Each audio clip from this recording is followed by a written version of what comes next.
دمشق اور اردن میں میرے بھی کچھ قریبی عزیز اور دوست رہتے ہیں، ان میں خوبصورت جوان عورتیں اور نوخیز ترشزائیں بھی شامل ہیں۔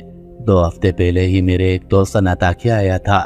اس نے مقدس باپ اور بیٹے کی قسم کھا کر بتایا کہ ان علاقوں میں تمام عیسائیوں کی جان و مال اور عزت و آبرو مکمل طور پر محفوظ ہے۔ ایک بار پھر حاضرین مجلس کے چہروں کے رنگ بگڑ گئے۔ وہ ایمن کی زبان سے مسلمانوں کی وحشت و درندگی کی فرضی افسانے سننا چاہتے تھے، مگر جب ایمن نے اپنے ایک دوست کا حوالے سے مقدس باپ اور بیٹے کو درمیان میں لا کر مسلمانوں کے بے مثال رواداری اور کریمانہ عمل کا ذکر کیا تو ان کے سینوں میں نفرت و عصیبت کی آگ کے شعلے بھڑکنے لگے۔ اس کے برعکس کیسر روم کے چہرے پر حیرت و سکوت کا رنگ نمایاں تھا۔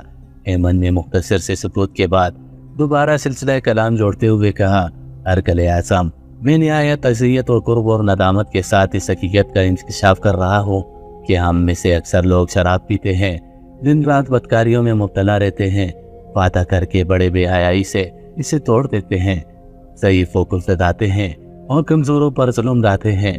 اس کے برعکس مسلمانوں کا یہ حال ہے کہ جب کسی سے عہد کر لیتے ہیں تو اسے نبھانے کے لیے اپنی جان تک دے دیتے ہیں۔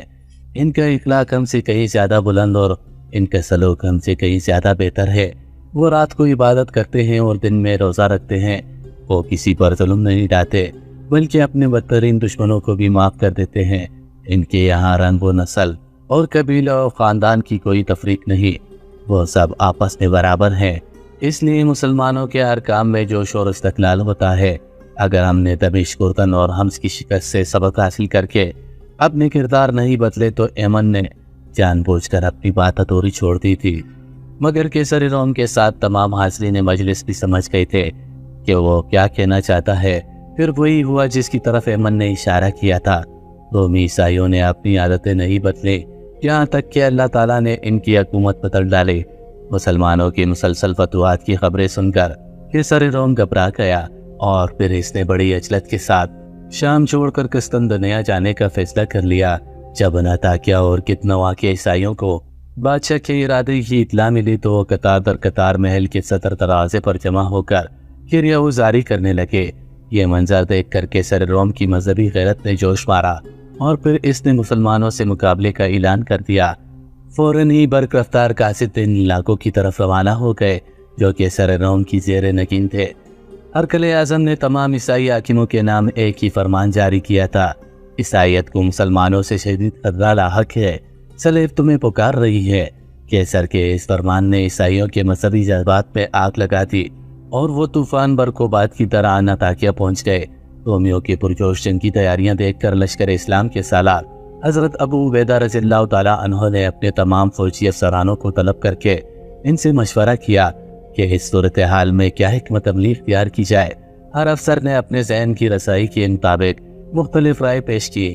بالآخر طویل بحث و تمیز کے بعد امور جنگ کے سارے ماہرین اس بات پر متفق ہو گئے کہ مختلف مواضعوں پر تعینات مسلمان سپاہیوں کو ایک مقام پر جمع کر لیا جائے۔ نتیجتاً تمام مجاہدین اسلام دمشق میں یکجا ہوئے۔ اس کے بعد حضرت عبیدہ رضی اللہ تعالیٰ عنہ نے مقبوضہ علاقوں کی عیسائی مردوں کو ایک طویل و عریض میدان میں جمع کر کے ان سے مختصر خطاب کیا، ہمیں افسوس ہے کہ ہم اپنے بے پناہ مصروفیات کے باعث تم لوگوں کی حفاظت کی ذمہ داری نہیں لے سکتے، اس لیے جزیہ حفاظتی ٹیکس کی ساری رقم واپس کی جاتی ہے۔ حضرت ابو عبیدہ رضی اللہ تعالیٰ عنہ کی تقریر سن کر تمام عیسائی رونے لگے۔ پھر جب لشکر اسلام دمشق چھوڑ کر اردن کی طرف جانے لگا تو سارے عیسائی اشکبار آنکھوں کے ساتھ یہ دعا کر رہے تھے، خداوند تمہیں حفاظت کے ساتھ واپس لائے کہ تم اس زمین پر بسنے والوں کے لیے امن و سلامتی کا سائبان ہو۔ حضرت ابو عبیدہ رضی اللہ تعالیٰ عنہ نے اردن پہنچ کر رومیوں کا مقابلے کرنے کے لیے یرموک کا میدان منتخب کیا۔ یرموک کے قریب ہی ایک مقام درہین ہے، یہاں رومی فوج جمع ہو رہی تھے۔ ان کی تعداد 2 لاکھ سے زیادہ تھی۔ اس کے برعکس مسلمان سپاہیوں کی تعداد 20 اور 30 ہزار کے درمیان تھی۔ پہلا مارکا رجب 15 ہجری میں ہوا جس میں مسلمانوں کا پلڑا بھاری رہا۔ رومیوں نے کچھ دنوں کے لیے جنگ روک دی اور مسلط کی تجویز پیش کی۔ حضرت ابو عبیدہ رضی اللہ تعالیٰ عنہ نے سیف اللہ حضرت خالد بن ولید رضی اللہ تعالیٰ عنہ کو سفیر بنا کر کیسر روم کے پاس بھیجا، مگر یہ سفارت ناکام رہی۔ رومی دوبارہ میدان جنگ میں نمودار ہوئے آپ کی بار ان کا جوش و خروش وحشت کی حدوں کو چھو رہا تھا۔ عیسائیوں کے وہ مقدس راہب جنہوں نے برسوں سے آسمان نہیں دیکھا تھا، وہ اپنی اپنی عبادت گاہوں سے نکل کر عام سپاہیوں میں شامل ہو گئے تھے۔ کچھ پادریوں پر جنونی کیفیت طاری تھی، وہ ہاتھوں میں سلیب اٹھائے عیسائی لشکر کے آگے آگے تھے اور چیخ چیخ کر اپنے ہم قوم کی ہمت باندھ رہے تھے، آگے بڑھو اور صفحہ ہستی سے مسلمانوں کا نام و نشان تک مٹا ڈالو۔ آج دنیا کی کوئی طاقت تمہارے مقابلے میں نہیں ٹھہر سکتی، اسی لیے کہ تمہیں حضرت یسوع مسیح کی تائید حاصل ہے۔ 3000 رومی سپاہیوں نے اپنے پیروں میں بیڑیاں پہن رکھی تھی تاکہ میدان جنگ سے فرار ہونے کا خیال بھی ان کے دل میں نہ آئے۔ رومیوں کی یہ تیور اور انداز دیکھ کر حضرت خالد بن ولید رضی اللہ تعالیٰ عنہ نے نئے سرے سے اسلامی فوج کو ترتیب دیا اور مجاہدین کو 36 حصوں میں تقسیم کر دیا۔ پھر ایسی خونریز جنگ ہوئی کہ یرموک کا میدان انسانی لاشوں سے پھٹ گیا۔ اس مارکہ آرائی میں 1 لاکھ کے قریب رومی سپاہی قتل ہوئے اور 3000 اہل ایمان نے جام شہادت نوش کیا۔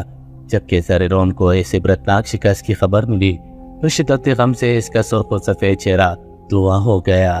پھر وہ انتہائی حسرت و ایاس کے عالم میں سینہ کوبی کرتا ہوا شام سے قسطنطنیہ چلا گیا۔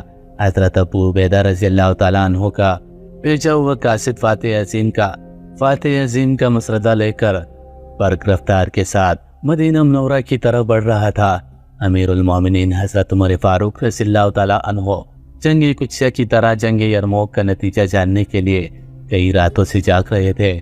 جب قاصد نے لشکر اسلام کی سربلندی اور سرخروئی کی خبر دی تو حضرت عمر فاروق رضی اللہ تعالیٰ عنہ مضطرب ہو کر منصب خلافت سے اتر کر سجدے میں چلے گئے۔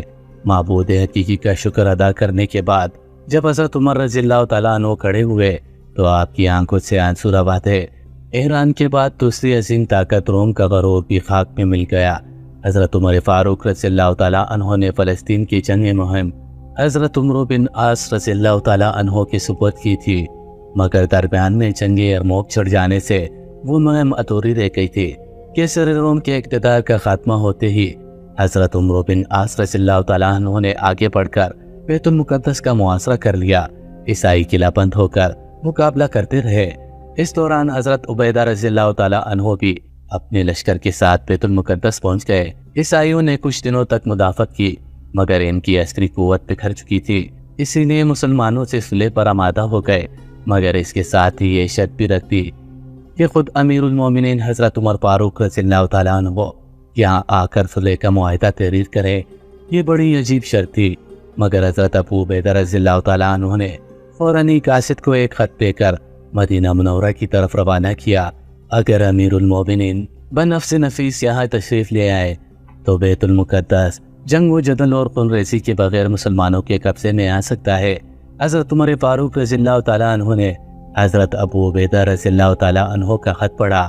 حضرت عثمان غنی رضی اللہ تعالیٰ عنہ اور حضرت علی رضی اللہ تعالیٰ عنہ سے مشورہ کر کے بلا تاخیر فلسطین کے سفر پر روانہ ہو گئے۔ آسمان کی آنکھ نے ایسا منظر نہ پہلے کبھی دیکھا تھا اور نہ ہی آئندہ کبھی دیکھے گا۔ حضرت عمر فاروق رضی اللہ تعالیٰ عنہ اس حالت میں مدینہ منورہ سے روانہ ہوئے کہ ستو کا ایک تھیلا، ایک اونٹ، ایک غلام اور ایک لکڑی کا پیالہ آپ کا سامان سفر تھا۔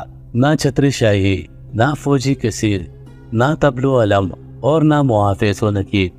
کیسر و کسرا کے تاج جس کے قدموں کا غبار بن چکے تھے، یہ اس عظیم فاتح کا سفر تھا۔ کبھی غلام اونٹ کی مہار پکڑ کر چلتا اور حضرت عمر فاروق اعظم اونٹ کی پشت پر سوار ہوتے، اور کبھی غلام اونٹ پر سوار ہوتا اور حضرت فاروق اعظم اونٹ کی مہار پکڑ کر آگے چلتے۔ یہ 18 ہجری رجب کا مہینہ تھا۔